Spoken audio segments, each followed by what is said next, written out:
مساء الخير، يا رب كلكم تكونون بخير. مشتاقة لكم هواية، وأعرف صار مدة طويلة ما قاعدين وحاكين بهاي الطريقة. مشتاقة لهاي الأيام أقعد أسولف وياكم وأخذ رأيكم بالشغلات، بس للأسف ما دا يصير عندي وقت. قبل شوي رجعت من التصوير وقررت إنه أطلع أحكياكم، لأن الموضوع شوي إنه كلش مهم وكنت حابة إنه أشارككم إياه. مثل ما تشوفون قدر الإمكان دا أحاول أصور لكم ستوريات بالأشياء اللي أسويها بيومي، يعني اللي ألحق أصورها وأنزلها لكم، فأتمنى تعذروني إن شاء الله. يعني من يخف ضغط الشغل والأشياء اللي مترتبة علينا راح أرجع كل طاقة ونقعد نسولف ونحكي. أوكي، هاي لازم الستوري بنص الحكي يقطعنا. المهم أنا ما أريد أطول عليكم بالحكي حتى ما أدوخكم وياي. يمكن كلكم البارحة شفتوا الخبر اللي انتشر بالسوشيال ميديا وحتى بالجرايد والقنوات على الحملة اللي سووها الممثلين والفنانين والمؤثرين بالسوشيال ميديا لجمع التبرعات بتركيا للمتضررين بالزلزال. تخيلوا الحملة ب7 ساعات على حسب الأخبار المكتوبة قدروا يجمعون 6 مليار دولار. يعني هذا رقم تتخيلون شنو ممكن يساعدون عالم بيه.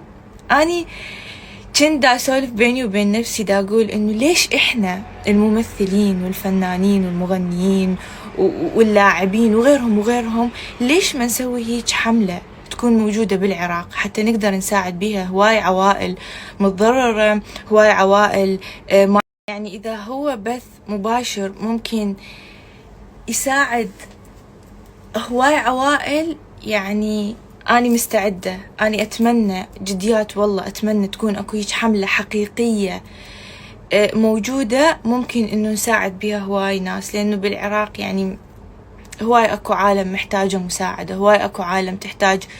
بغض النظر أنا ما أريد أذكر الأشياء اللي ممكن إنه يحتاجوها الناس، بس بالنهاية أنت تساعد.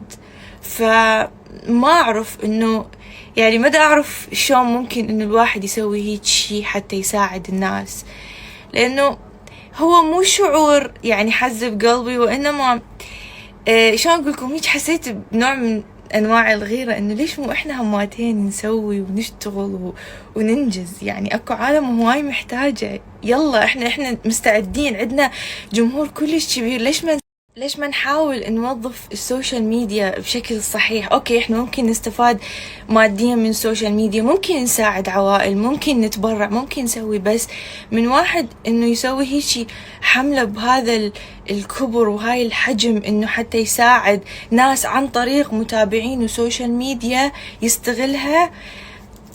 أتمنى والله، يعني ما أعرف شلون أقول لكم، بس أني من البارحة لليوم هواي متأثرة بالموضوع. يعني ما أدري، أتمنى والله.